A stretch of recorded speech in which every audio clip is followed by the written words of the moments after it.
Hi అండి, అందరికీ నమస్కారం. Welcome to our channel smart life Shri. అందరూ ఎలా ఉన్నారు, ఏం చేస్తున్నారండి? ఆ భగవంతుని దేవులు అందరం కూడా చాలా బాగుండాలని మనస్ఫూర్తిగా అయితే కోరుకుంటున్నానండి. అలాగే కొత్త వాళ్ళైతే ఛానల్ని చూసి లైక్ చేసి సబ్స్క్రైబ్ చేసుకోండి. మన సబ్స్క్రైబర్స్ అయితే లైక్ చేసి మన ఛానల్ని మరింత ప్రోత్సహించాలని కోరుకుంటూ, ఇప్పుడు చూపిస్తున్న ఈ క్లిప్పింగ్ అయితే నిన్న నైట్ అయితే షూట్ చేసిందండి. అంటే ముందుగా మార్నింగ్ పనులు చేసుకోవాలి అంటే కొద్దిగా నైట్ ప్రిపరేషన్ అనేది అందరికీ ఉండేదే కదా.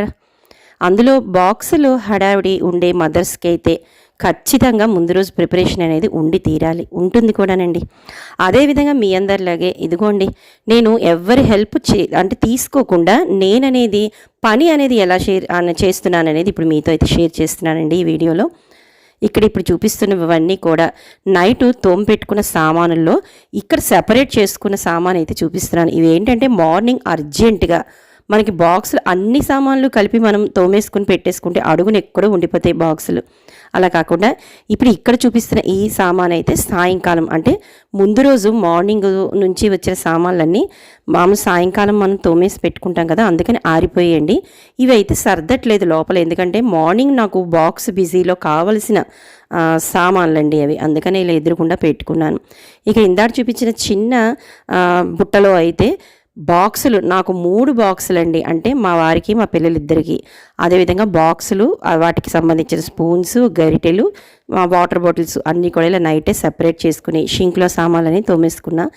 ఇంకా మార్నింగ్ లేచేసరికి మనకు కావాల్సింది లంచ్ ప్రిపరేషన్తో పాటు బ్రేక్ఫాస్ట్ కదా, దానికోసం మరి దాన్ని కూడా ముందుగానే ప్రిపేర్ చేసుకోవాలి కదండి. అందుకే ఈ విధంగా అయితే నైటే పిండి అనేది దోసల పిండి రుబ్బి పెట్టేసుకుని పక్కన పిల్లల కోసం మా కోసం కూడా, అంటే మా నలుగురికి కూడా ఎప్పుడు బాదం అనేది నానబెడతాను. దాంతోపాటుగా కొద్దిగా ఎండు ఖర్జూరాలు అయితే నానబెడతానండి. ఈ విధంగా మొత్తం కిచెన్ అంతా కూడా చిమ్నీతో సహా క్లీన్ చేసేసుకున్నాను. మరి గట్టంతా క్లీన్ చేసుకున్నాను. స్టవ్ కూడా క్లీన్ చేసి చిన్న ముగ్గు అనేది వేసేసుకున్నాను. పాలు అనేవి తోడు పెట్టానండి, కొద్దిగా ఎక్కువగా ఉన్నాయి. రేపు పొద్దున మజ్జిగ పులుసు చేద్దామని చెప్పి ఇలా విధంగా తోడు పెట్టేసుకున్నాను. సో కిచెన్ ఓవరాల్గా అయితే నైట్ అయ్యేసరికి ఇంచుమించు అంతా క్లీన్ చేసుకున్నాం, బాక్సుల్ని సెపరేట్ చేసుకున్నాం, వాటర్ బాటిల్స్ పెట్టేసుకున్నాం, బ్రేక్ఫాస్ట్కి అయితే అంతా రెడీ చేసేసుకున్నాం. ఇంకా నైట్ అయిపోయింది, ఆలస్యం అయిపోతుంది కదా. అంటే ఇదంతే నాకు మరీ ఏదో 11, 12 అయితే కాదండి, 9:30 to 10 అయ్యేసరికి ఈ విధంగా అయితే కిచెన్ అనేది క్లోజ్ అయిపోతుంది. నాకైతే ప్రతిరోజు కంపల్సరీగా ఈ పని చేసుకున్న సరికి 9:30 అయితే అవుతుందండి. ఒక 10 నిమిషాలు రిలాక్స్ అయ్యి అప్పుడైతే నేను బెడ్ మీద వాలి మార్నింగ్ అయితే 5కి అయితే లేస్తాను కాబట్టి నేను 10 కల్లా మొత్తం అంతా కూడా ఇలా విధంగా క్లోజ్ చేసి లైట్స్ అనేవి ఆఫ్ చేస్తున్నాను. గుడ్ నైట్ అండి, మార్నింగ్ అయితే కలుద్దాం. Hi good morning. లేచేసానండి, 5 అయితే అయిపోయింది. టైం చూపిస్తాను. మరి మార్నింగ్ అయితే అయ్యింది కదా, నేను నైట్ కొన్ని పనులు చేసుకుని పడుకున్నాం కదా. ఇదిగో మార్నింగ్ అయితే 5:10 అయితే అయిందండి టైం. అంటే నేను 5కి లేచాను, బ్రష్ అది అయిపోయింది. కాకపోతే బయట మీకు చూపిస్తుంది కొద్దిగా అయితే కనువెలుతురు అయితే వచ్చేసింది, కనిపిస్తుంది కదండి. ఈ నెల అంతా ఇంచుమించు అంతే కదండి, 5-5:30 అయ్యేసరికి పూర్తిగా వెలుతురు అయితే వచ్చేస్తుంది. ఇల్లు కానీ చీకటిగానే ఉంది. ఇప్పుడు మీకు టైం అనేది ఒకసారి చూపిస్తాను. ఇదిగోండి 5కి లేచానని చెప్పాను కదా, నా బ్రష్ అయింది. 5:10 అవుతుండగా ఇప్పటి నుంచి పనులు అనేవి ఎలా స్టార్ట్ చేస్తాననేది మీతో అయితే షేర్ చేసేస్తాను. ముందుగా నేను అన్ని గదులు టైం ఉంటే ఊడుస్తానండి. ఆల్మోస్ట్ టైం తక్కువ అయితే దొరుకుతుంది. కొద్దిగా ఎర్లీగా లేస్తే మాత్రం నాకు గదులు కూడా అయిపోతాయి. స్నానం చేసి వంట చేసి బాక్సులు ఇస్తాను కాబట్టి నేను ముందు కిచెన్ అనేది మాత్రం ఖచ్చితంగా ఊడ్చేసుకుంటానండి. అదేవిధంగా కిచెన్ క్లీన్ చేసేసుకున్నాను.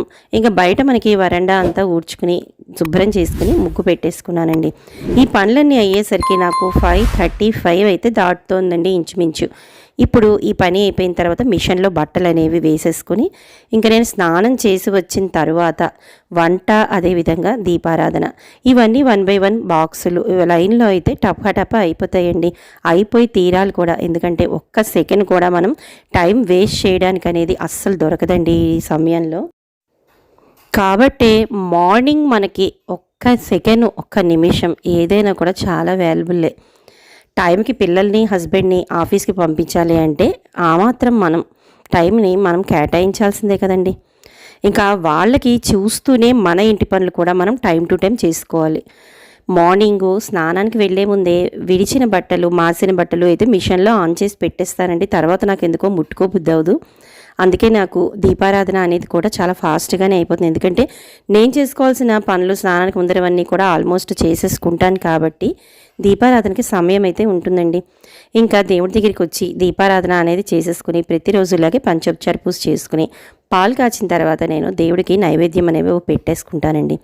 ఇంకా ఈరోజు లంచ్ బాక్స్లోకి ఇక్కడ అల్లం పచ్చిమిర్చి అయితే నూరుతున్నాను. దీనికంటారా, నైట్ చెప్పాను కదా పాలు తోడు పెట్టానని, ఆ కమ్మటి మజ్జిగతో అయితే ఈ మజ్జిగ పులుసు అనేది చేస్తున్నానండి. దానికోసమే ఈ అల్లం పచ్చిమిర్చి అనేది అప్పటికప్పుడు ఫ్రెష్గా నూరుకుంటేనే చాలా బాగుంటుందండి. అల్లం పచ్చిమిర్చి ఘాటు తగులుతుంటే మజ్జిగ పులుసు అనేది చాలా టేస్టీగా వస్తుంది. ఇంకా దాంతోపాటుగా బెండకాయని అయితే ఫ్రై అయితే చేస్తున్నానండి. ఇదిగో మజ్జిగ పులుసులోకి గుమగుమలాడి పోపు అనేది వేసేసాను. మా పిల్లలకి ఇందులో బంగాళదుంపలు ఆనపకాయ ముక్కలు వేస్తే చాలా ఇష్టం అండి. క్యారెట్ ఉంటే అది కూడా వేస్తాను. ఈరోజు క్యారెట్ అయితే లేదు కాబట్టి ఆ 2 రకాల ముక్కలు అయితే వేసేసాను. చేసేసి బెండకాయ అయితే ఫ్రై చేసేసి బాక్సులు అనేవి కట్టేశాను. ఇంకా నైట్ చెప్పాను కదండి, ఇదిగో దోసల పిండి అనేది ఇలా రుబ్బుకుని ఉంచుకున్నానని.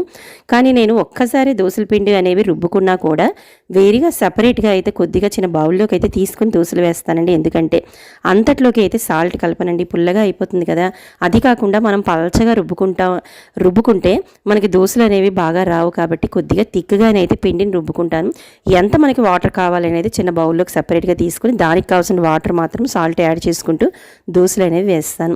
ఇక ఈరోజు బ్రేక్ఫాస్ట్లోకి దోసలు, అదేవిధంగా లంచ్లోకి అయితే 2 ఐటమ్స్ చేసి పిల్లల్ని మా వారిని ముగ్గురిని అయితే పంపించేసి ఇక నేనైతే బ్రేక్ఫాస్ట్ ప్రతిసారి చెప్తాను, స్కిప్ చేయనండి.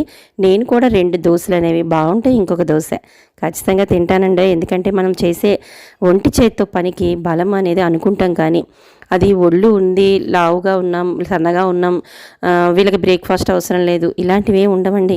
ఎంత పని చేసినా కూడా అలుపు అనేది రాకుండా ఉండాలి అంటే ఖచ్చితంగా, అంటే మనం ఎంత పని చేస్తున్నా కూడా మనని చూసేవాళ్ళు కూడా ఇంట్లో ఉండాలి కదా. మరి అలాంటివి మనం చేసే చిన్న ఇలాంటి బ్రేక్ఫాస్ట్ని స్కిప్ చేయడాలు ఇలాంటివి చేయడం ద్వారా ఇంట్లో పని అనేది మనకి ఎవరు చేస్తారు, మనం పడిపోతే చెప్పండి. అందుకే ఖచ్చితంగా అయితే మనం బ్రేక్ఫాస్ట్ అనేది ఖచ్చితంగా ఆడవాళ్ళు తీసుకుని తీరాల్సిందేనండి.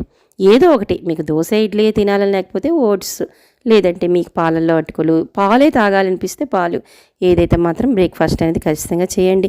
ఇంకా ఆ పనులన్నీ అయిపోయిన తర్వాత ఇదిగోండి ఈరోజు ఈ బెడ్రూమ్లో నేను బెడ్లో మీద పక్కా అనేది కొద్దిగా ఒక వారం 10 రోజులు అయితే అయిపోయింది, తీయలేదు.